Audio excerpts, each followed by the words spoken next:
Good morning students. आज हम अपना नेक्स्ट जो चैप्टर है समांतर श्रेणी अर्थमेटिक प्रोग्रेशन वो शुरू करने जा रहे हैं। आपको जैसा कि पता होगा कि न्यूज़ ये आई है कि अभी 10वीं और 12वीं बोर्ड एग्जाम्स जो है फिलहाल स्थगित कर दिए गए हैं कोरोना महामारी को देखते हुए। तो जब भी होंगे एग्ज़ाम तो होने ही है, ऐसा तो हो नहीं सकता कि 10th और 12th के एग्ज़ाम ना हो। ये तो 100% है कि 10th और 12th के एग्ज़ाम होंगे। तो आपको अपनी प्रिपरेशन अच्छे से जारी रखनी है। जो सिलेबस आपको संशोधित बताया हुआ है वही सिलेबस आपका हाल फिलहाल तक काम आने वाला है और उसी सिलेबस के अकॉर्डिंग हम जो है ये क्लासेस आपके लिए बनाते जा रहे हैं और आप लोगों को अच्छे से इसकी प्रिपरेशन लगातार करते रहना है। तो आज हम अपना चैप्टर शुरू करेंगे समांतर श्रेणी। इसके अंदर जो है इससे पहले हमने जो है आपके 3 चैप्टर कंप्लीट कर दिए हैं और उन तीनों में अगर आपको कोई दिक्कत या डाउट हो तो आप मुझे जरूर कमेंट बॉक्स में कमेंट करके बता सकते हैं। नेक्स्ट जो अपना चैप्टर है समांतर श्रेणी, चैप्टर का नाम है समांतर श्रेणी। देखो समांतर श्रेणी का पहले मीनिंग समझना। समांतर श्रेणी का मीनिंग क्या है? इस वर्ड को अगर अपन देखें तो इस वर्ड का जो मीनिंग है इसको तोड़े समान प्लस अंतर, यानी कि ऐसे कुछ सीरीज होगी, ऐसे कुछ टर्म्स होंगे जिनके पदों का अंतर लगातार क्या रहेगा? समान। जैसे मैंने लिखा 2, 4, 6, 8 डॉट डॉट डॉट ये चल रहा है। इसमें देखो इस 4 - 2 को अपन सब्ट्रैक्ट करने के बाद देखें तो अंतर कितने का है? 2 का। यहाँ पे भी डिफरेंस अंतर कितने का है? 2 का। यहाँ पे भी अंतर कितने का है? 2 का। इसका मतलब ये क्या है? समांतर श्रेणी है। अगर मैंने लिखा आपके सामने 1 1 1 1 डॉट डॉट डॉट, तो अब मैं बच्चों को पूछूं कि अगर समांतर श्रेणी है या नहीं, तो काफी बच्चे फटाक से आंसर बोलते हैं कि सर नहीं है। लेकिन अगर आप इनको डिफरेंस करके देखो तो देखो 1 - 1 0, 1 - 1 0, 1 - 1 0, अंतर तो समान ही है। और जब अंतर समान होता है तो बिल्कुल 101% ये क्या है? समांतर श्रेणी है। तो आपकी बुक के अकॉर्डिंग अपन चले तो जो फर्स्ट इंट्रोडक्शन वाला पार्ट है कि समांतर श्रेणी कहते हैं किसको है? कि ऐसे क्रमागत पद जिनके पदों का अंतर हमेशा क्या रहे? समान रहे, उसको अपन समांतर श्रेणी कहेंगे।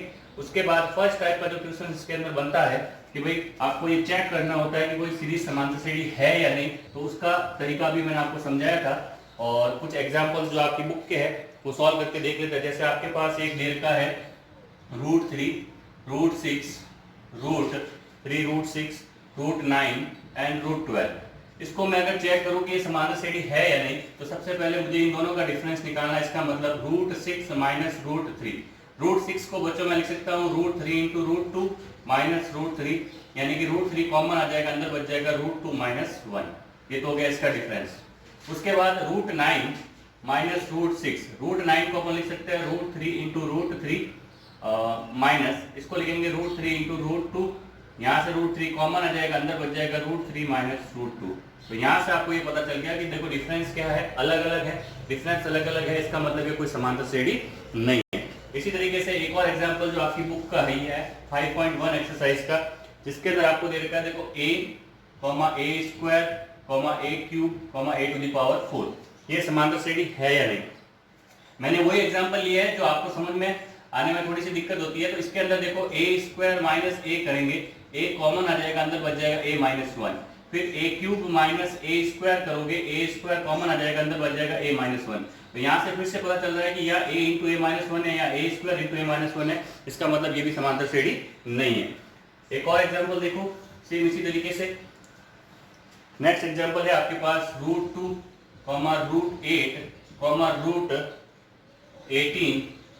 √32। ये आपको एक सीरीज दे रखी है। तो इसको सॉल्व करने के लिए फिर से देखो √8 - √2 करोगे, √8 को अपन लिखते हैं 2√2 - √2। यहाँ से √2 कॉमन आ जाएगा, अंदर आपके पास √2 में से आपके 2√2 में से एक √2 चला गया, पीछे कितना बचा? √2 बचा। सेम इसी तरीके से √18 को लिखेंगे माइनस √8 को करेंगे। √18 जो होता है आपका, इसको 9 × 2 में तोड़ोगे तो 9 का 12 के बन जाएगा 3√2 माइनस इसको तोड़ोगे 2√2। 3 में से 2 चले गए, पीछे क्या बचा? √2। फिर सेम इसी तरीके से √32 माइनस √18, √32 को लिखोगे आप 16 × 2 और 16 का हो जाएगा 12 के 4√2 और ये हो जाएगा आपका 3√2। तो यहाँ से बच जाएगा फिर से √2। सब में देखो डिफरेंस क्या आ रहा है? √2 का। इसका मतलब क्या है? एक समांतर श्रेणी है। तो आपको देख के ऐसे डायरेक्ट जज नहीं करना है कि समांतर श्रेणी है या नहीं, आपको सॉल्व करना पड़ेगा। सॉल्व करने से ही आपको पता चलेगा। अगर अंतर समान आ गया तब तो समांतर श्रेणी है, अगर अंतर समान नहीं आ रहा तो समांतर श्रेणी नहीं होगी। इसी तरीके से एक और क्लास एग्जाम्पल देख लो, 0.2, 0.22, 0.222, ये आपको दे रखा है। ये समांतर श्रेणी है या नहीं, तो फिर से तरीका वही रहेगा कि पहले मैं 0.22 को माइनस करूंगा, इसमें से माइनस करूंगा किसको, 0.2 को, यानी कि 2 0 को, तो यहाँ से कितना बचेगा 2, 0.0, तो ये बच जाएगा 0.02। फिर इसी तरीके से इसमें से 0.222 मैं से माइनस करूंगा किसको, 0.22, यानी कि ये 0, तो यहाँ पे बचेगा 2, 0, 0.0। दिख रहा है इसमें सब में कि भाई यहाँ पे तो 0.02 है, यहाँ पे 0.002 है, यानी कि डिफरेंस क्या आ रहा है, अलग अलग। अगर ये डिफरेंस अलग अलग है तो ये समांतर श्रेणी आपके नहीं होगी, कोई दिक्कत नहीं यहाँ तक। तो फर्स्ट टाइम का जो इंट्रोडक्शन में सवाल बनता था कि समांतर श्रेणी है या नहीं, तो इसके मीनिंग के आधार पर आपको वो डिसाइड करना था। अब देखो समांतर श्रेणी की अगर शुरुआत करें तो समांतर श्रेणी के अंदर देखो पहली चीज जो होती है, जो पहला पद लिखा रहता है उसको हम बोलते हैं प्रथम पद, और उसको डिनोट करने का तरीका होता है ए, उसको डिनोट करने का तरीका होता है ए।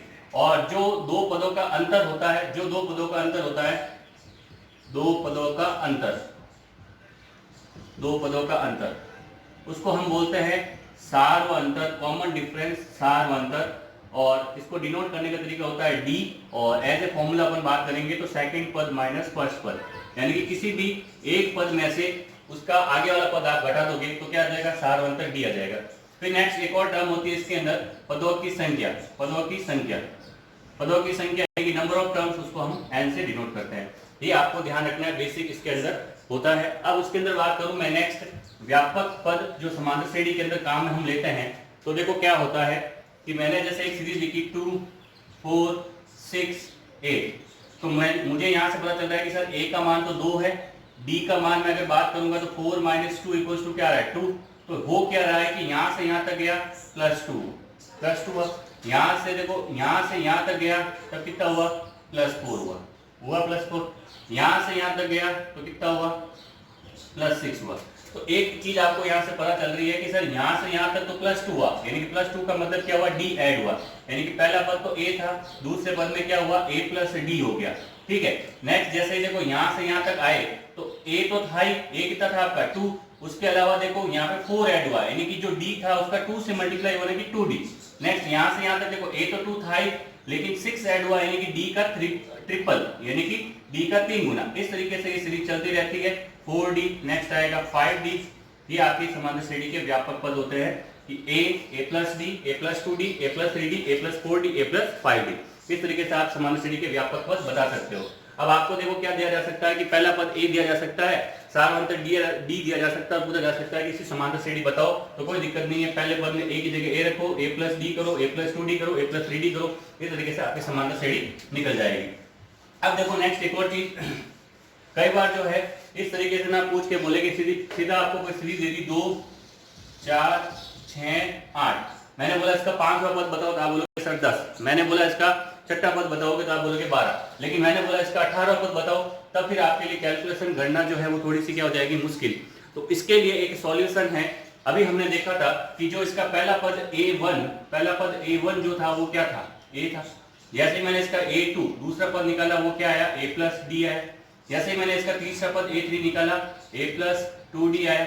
जैसे ही मैंने इसका एक चौथा पद 4 निकाला तो a + 3d आया। यही पद थे, ये व्यापक पद थे। अब इनमें देखो एक रिलेशन बन रहा है। रिलेशन क्या बन रहा है कि यहाँ पे जब 1 है तब यहाँ पे d का गुणांक क्या है, 0, यानी कि d क्या है, 0। जैसे यहाँ पे 2 हुआ तो d का गुणांक कितना आया, 1। यहाँ पे जैसे ही 3 है तो d का गुणांक कितना आया, 2। यहाँ पे 4 है तो d का गुणांक कितना आया, 3। यानी कि जो नंबर यहाँ पे लिखा हुआ है उसका एक कम गुणांक होता है d का। यानी कि अगर मैं बोलूंगा कि यहाँ पे n है तो उधर क्या हो जाएगा, a+ इस n का एक कम करोगे यानी कि n - 1 × d, और ये बन जाता आपके nवां पद निकालने का व्यापक फॉर्मूला। इस तरीके से इस फॉर्मूले का डेरिवेशन हुआ है, रटना नहीं है, बहुत सिंपल सा है। an = a + n - 1 × d, ये आपको ध्यान रखना है। इसमें an तो होता है nवां पद, जैसे मैंने बोला था 18वां पद निकालो, तो यहाँ पे n का मान 18 रखोगे, a18 = a की जो भी वैल्यू होगी प्लस n - 1 × d, यानी कि a का मान कितना था आपके पास, 2। a का मान कितना था आपके पास, 2 प्लस 18 - 1 कितना हो जाएगा आपके पास, 17 × d का मान कितना था, 2। तो यहाँ पर आ जाएगा 2 + 17 × 34, यानी कि 18 पद क्या हो जाएगा, 36। 18 पद हो जाएगा 36। इस तरीके से आप किसी भी समांतर श्रेणी का व्यापक पद, nवां पद निकाल सकते हो। यहाँ तक समझ में आ गया बच्चों। अब अपन शुरुआत करते हैं प्रश्नों की। तो आपके 5.1 के अंदर बात करूं मैं, तो 5.1 के अंदर जो आपके क्वेश्चंस है उसमें 3 टाइप के क्वेश्चंस है। तीनों टाइप के क्वेश्चंस मैंने आपको बता दिए, जिसमें फर्स्ट टाइप का क्वेश्चन जो था जिसमें आपको चेक करना था कि समांतर श्रेणी होती है या नहीं। दूसरा टाइप का क्वेश्चन ये होता है कि आपको कोई सीरीज दे रखी होगी, सीरीज के अंदर वो पूछेगा कि ए का मान बताओ एंड डी का मान बताओ, जो कि आपका पहला क्वेश्चन है। तो ए का मान तो जो समांतर श्रेणी के अंदर पहला पद लिखा होता है, प्रथम पद, वही ए होता है। और डी का मान जो होता है वो आपको निकालने का तरीका बता दिया मैंने कि आप क्या करो, दूसरे पद में से पहला पद घटा दो। तो इस तरीके से आपके पास क्या आ जाएगी, समांतर श्रेणी आ जाएगी। नेक्स्ट जो है आपके पास ए का मान दे रखा है, डी का मान दे रखा है, बोला कि समांतर श्रेणी ज्ञात करो या 4 पद निकालो। तो कोई दिक्कत नहीं है, इनके 4 पद निकालना है। तो आपको क्या करना है, पहला पद a1 जो होता है वो तो a होता है, दूसरा पद a2 जो होता है वो a प्लस डी होता है, तीसरा पद a3 जो होता है a प्लस 2d होता है, चौथा पद a प्लस 4 जो होता है वो a प्लस 3d होता है। बस इनके अंदर वैल्यू पुट करोगे तो आपके चारों पद निकल जाएंगे। और लास्ट तीसरा सवाल जो है इसके अंदर कि भाई समांतर श्रेणी को चेक करना है कि समांतर श्रेणी है या नहीं। तो उसके मैंने सबसे पहले आपको 3-4 एग्जांपल्स करवा दिए थे। और अगर कोई समांतर श्रेणी होती है तो इसने बोला आगे वाले 4 पद निकालो। इसका मतलब ये पहले 4 पद तो आपको दे रखे हैं, आगे वाले 4 पद में कौन सा आएगा, 5वां, 6ठा, 7वां और 8वां, ये 4 पद आपको निकालना है। तो इसमें कोई दिक्कत नहीं है। यहाँ पर आ जाएगा a प्लस 4d, यहाँ पर आ जाएगा a प्लस 5d, यहाँ पर आ जाएगा a प्लस 6d और यहाँ पर आ जाएगा a प्लस 7d। इस तरीके से आपके 5.1 ये जितने भी क्वेश्चंस है, जितने भी टाइप्स है, मैंने आपको अच्छे से कंप्लीट करवा दिए। नेक्स्ट अपन शुरू करते हैं 5.2 एक्सरसाइज।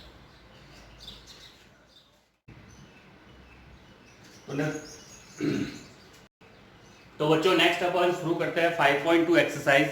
इस चैप्टर के अंदर आपके पास 2 एक्सरसाइज है। जो थर्ड एक्सरसाइज थी जिसमें n पदों का योग यानी कि SN वाला जो फॉर्मूला है वो आपके हटा दिया गया है सिलेबस से, अभी संशोधित सिलेबस के अकॉर्डिंग। तो सबसे इजी चैप्टर है, सबसे सिंपल चैप्टर है, आराम से आप इसको कर सकते हो। एक ही फॉर्मूला है, वो मैंने आपको पहले ही बता दिया।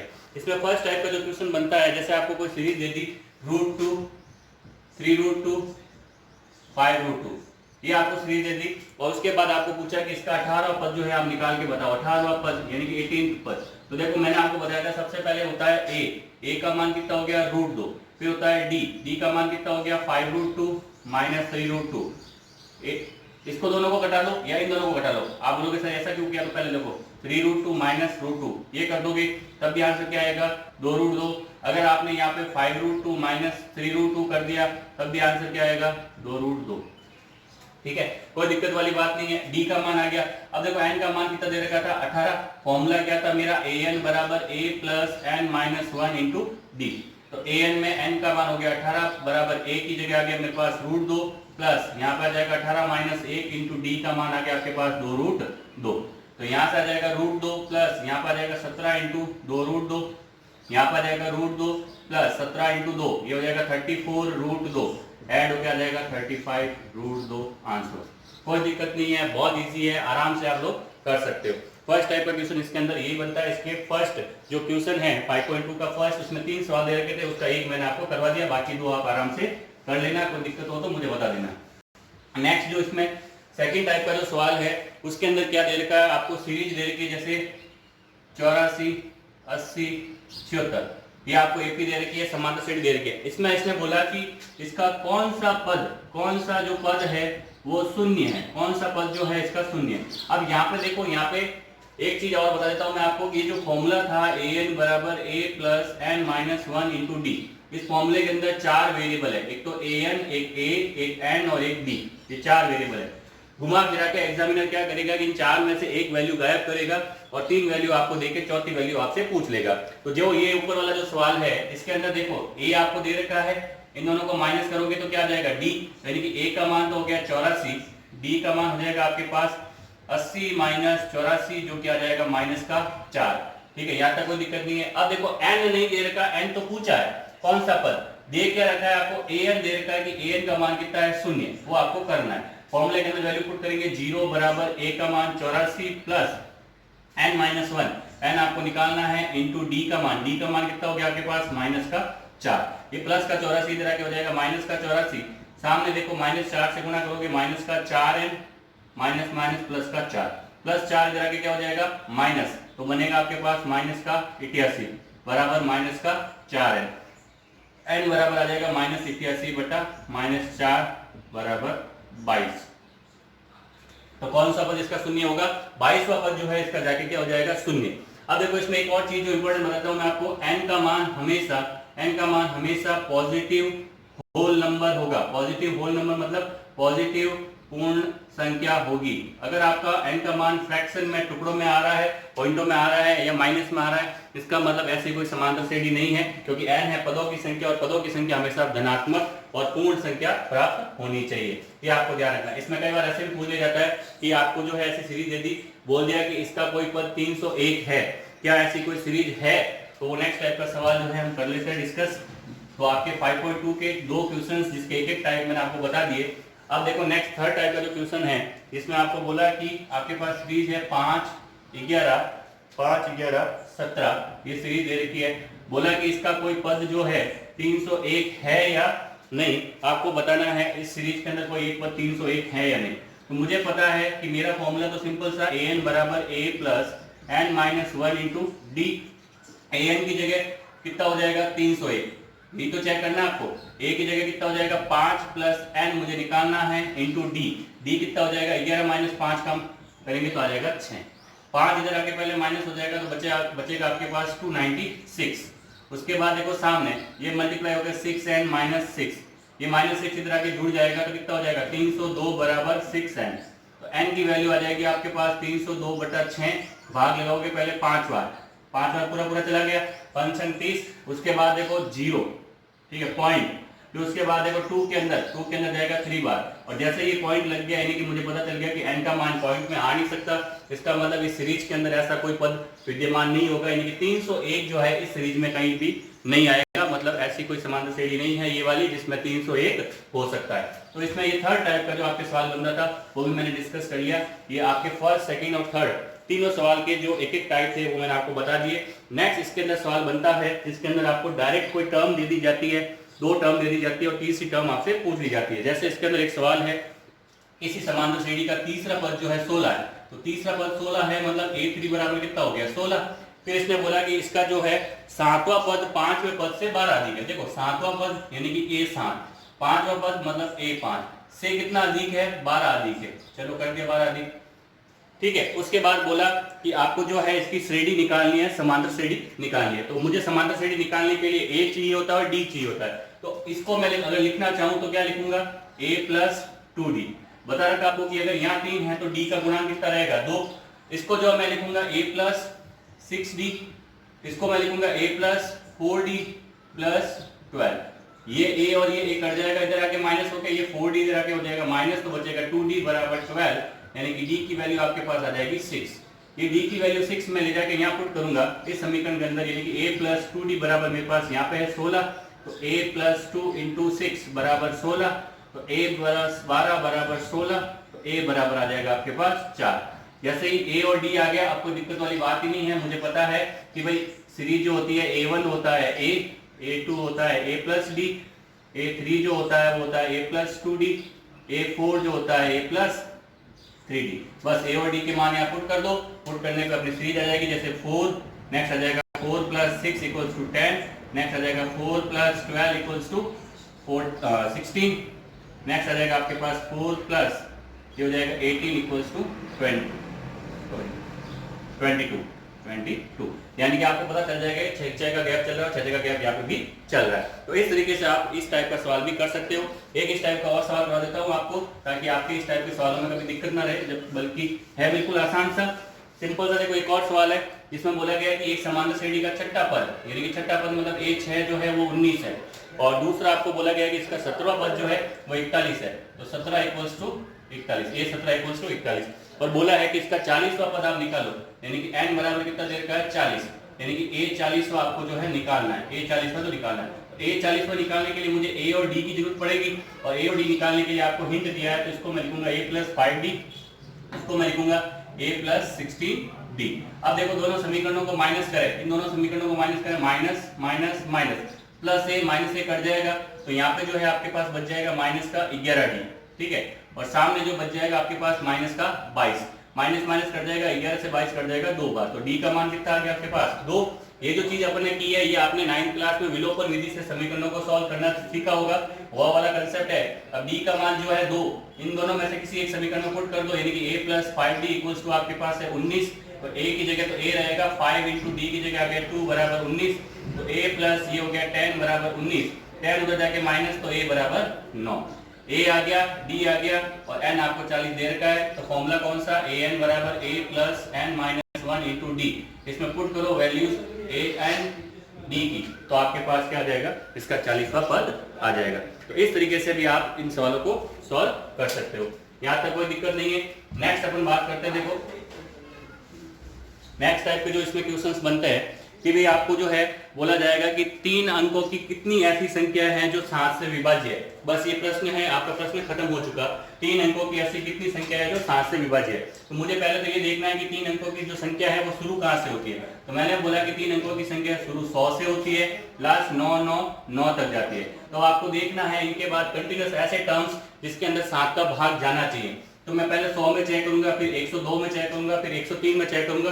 इस तरीके से मेरे पास जो नेक्स्ट टर्म आएगी 105, जिसके अंदर क्या जाएगा, 7 का भाग जाएगा, यानी कि 80 जो है शुरुआत होगी यहाँ से, यानी कि 80 का पहला पद a जो हो गया 105। इसी तरीके से पीछे भी आपको देखना है कि 7 का भाग पीछे वाली साइड में, नेक्स्ट में देखूंगा 998, फिर देखूंगा 997, 95, 96, तो लास्ट आपको जो है 900 जो आपका 94 है, 994। देखो 7 एकम 7, पीछे बच गया 2 29, 29 में 7 चौक 28 और 1 14, 7 का भाग जा रहा है, यानी कि लास्ट पद जो होगा 80 का क्या हो गया, an, ये हो गया 994। और देखो आपको बोला कि 7 का भाज्य यानी कि डिफरेंस, कॉमन डिफरेंस कितना रहेगा, 7 का, हर एक संख्या में 7 का डिफरेंस आएगा, तभी वो 7 से क्या होगी, भाज्य होगी। यानी कि आपको a मिल गया, d मिल गया, an मिल गया। फॉर्मूला लगा देंगे an = a + n - 1 × d।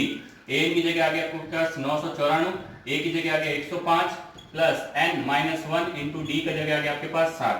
105 इधर आगे क्या हो जाएगा, माइनस, तो माइनस करते हैं पहले 994 - 105 बराबर, इधर हो गया आपके पास n - 1 × 7।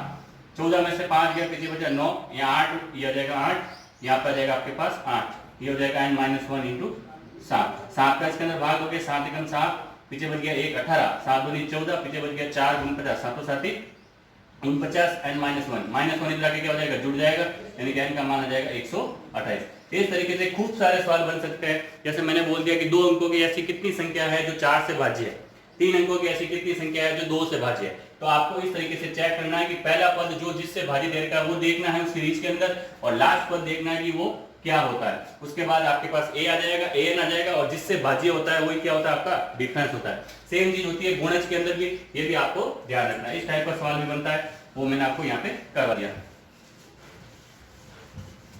नेक्स्ट जो इसके अंदर एक और सवाल बनता है बच्चों कि आपको कोई सीरीज दे दी जाती है और वो आगे से नहीं, अंतिम से आपको कोई प्रश्न, अंतिम से कोई पद पूछ लेता है। जैसे आपको सीरीज दे रखी है 10 7 4 और लास्ट में दे रखा है आपको 62, और बोला कि इसका जो है आपको अंत से 11वां पद निकालना है। कहां से, अंत से 11वां पद निकालना है, अंत से 11वां पद। तो देखो मेरा तरीका तो ये है कि आप क्या करो, यहाँ पे देखो इस सीरीज को, ये सीरीज कैसे चल रही है, 10 7 4, ठीक है, 10 7 4 और लास्ट में क्या आ रहा है, ये माइनस का 62 है, माइनस का 62, सीरीज घटती हुई जा रही है। तो आप सीरीज को क्या करो, अंत से देखना, मतलब सीरीज को उल्टा करो। उल्टा कैसे, यहाँ से आ जाएगा -62, सीरीज यहाँ से शुरुआत होगी, ठीक है। एक तो तरीका ये। दूसरा तरीका क्या है कि आपके ये पहला पद, आप पीछे से देखोगे तो पहला पद a बराबर कितना हो जाएगा, -62। उसके बाद देखो कॉमन डिफरेंस, अगर मैं यहाँ से कॉमन डिफरेंस देखूं तब तो कितना आ रहा है, -3। लेकिन मैं अगर पीछे से सीरीज चलाऊंगा तो 10 - 7 होगा, तो कॉमन डिफरेंस कितना आ जाएगा, +3। कितना आएगा, +3। ये आपको ध्यान रखना, क्योंकि आपको अंत से देखना है। अंत से देखोगे तो यहाँ से देखोगे a का मान हो गया -62, जब माइनस करोगे a2 - a1, तो इधर से देखोगे तो आपका a2 कौन होगा, 10 - 7 कितना आएगा, 3, और n का मान आपको दे रखा है 11। बस फॉर्मूला वही है, an बराबर a + n - 1 × d। an की जगह n का मान आ जाएगा आपके पास 11, तो a 11 बराबर a -62 प्लस n 11 - 1 हो जाएगा 10 × d का मान आपके पास 3 हो जाएगा, -62 + 30 यानी कि आ जाएगा -32। इस तरीके से भी आप सवाल सॉल्व कर सकते हो जब आपको अंत से कोई पद पूछ लिया जाए। तो ये नेक्स्ट टाइप का जो सवाल आपको बन रहा था वो भी मैंने आपको करवा दिया। अब इसमें एक लास्ट सवाल जो है नेक्स्ट बनता है वो डिस्कस कर लेते हैं, फिर उसके बाद आपके पूरा चैप्टर कंप्लीट है। फिर भी कोई दिक्कत और डाउट रहती हो तो मुझे जरूर बताना। नेक्स्ट टाइप का जो सवाल है इसके अंदर बोला गया है कि 4 संख्याएं जो है एपी में, 4 संख्याएं जो है एपी में है, तो आपको जो है निकालना। देखो पहली बात तो चार संख्या जब एपी में है, तो जब आपको एपी का कंसेप्ट पता हो तो एक पहला पद यहाँ से इसको आप मानते ए प्लस डी, यहाँ पे मानते ए माइनस डी।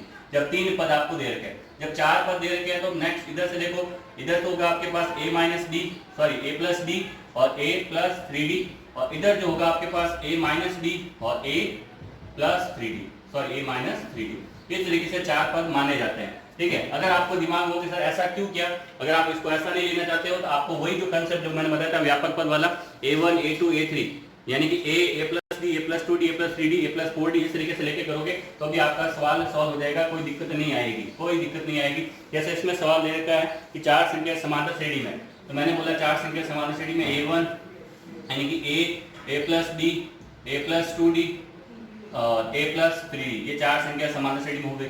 ठीक है, और उसने बोला कि इन संख्याओं का योग कितना है 50, तो इनका योग कर देता है a plus D, a plus 2d, a plus 3d equals to आपके पास आ गया 50, यानी कि 4a हो गया, 4a हो गया प्लस d कितने हो गए 3 और 3 6, 6d हो गए बराबर 50, दो सब में कॉमन आ गया तो हो गया 2a प्लस 3d बराबर 25। एक समीकरण यहाँ से आपके पास बन गई। फिर दूसरा ये बोला गया है इसी के अंदर कि सबसे बड़ी संख्या सबसे छोटी संख्या की 4 गुनी है। सबसे बड़ी संख्या कौन सी है, ये वाली, सबसे छोटी संख्या कौन सी है, ये वाली। तो इसने बोला कि सबसे बड़ी संख्या जो है सबसे छोटी संख्या की 4 गुनी कर दिया। यहाँ से देखो ये a उधर जाके क्या हो जाएगा माइनस, तो 3d बराबर क्या हो जाएगा 3a, यानी कि a बराबर क्या आ गया यहाँ पे d, a बराबर क्या आ गया d। तब आप a बराबर d पुट करोगे तो यहाँ से हो जाएगा देखो 5d बराबर 25, यानी कि d बराबर कितना आ गया आपके पास 5 और d बराबर 5 आ गया, यानी कि a का मान भी कितना आ गया 5। तो इस तरीके से आप जो सीरीज है वो निकाल सकते हो, 10 पहला पद 5 दूसरा पद 10, इस तरीके से आपकी सीरीज निकल जाएगी, कोई दिक्कत कोई डाउट नहीं है। ठीक है, तो इस तरीके से आपके लिए मैंने 5.2 के जितने टाइप के सवाल बनते थे वो सारे डिस्कस कर लिए है। इसके अलावा उदाहरण या विविध के अंदर कोई आपके पास डाउट हो तो आप कमेंट बॉक्स में क्वेश्चन नंबर मेंशन कर देना, मैं उसको नेक्स्ट क्लास में सॉल्व करवा दूंगा। उम्मीद करता हूँ आपको सेशन पसंद आया होगा। और मैं फिर से बोल रहा हूँ कि जो बोर्ड एग्जामिनेशन स्थगित हुए हैं वो स्थगित हुए हैं, मींस ऐसा नहीं है कि आपको प्रमोट कर दिया जाएगा। 10th क्लास वालों को प्रमोट नहीं किया जाएगा, उनके बोर्ड एग्जाम होने हैं, तो आपको अपनी प्रिपरेशन जारी रखनी है, अच्छे से आपको पढ़ाई करनी है। आपके पास मौका है कि आप बहुत अच्छे से परसेंटेज बना सकते हो। थैंक यू, धन्यवाद।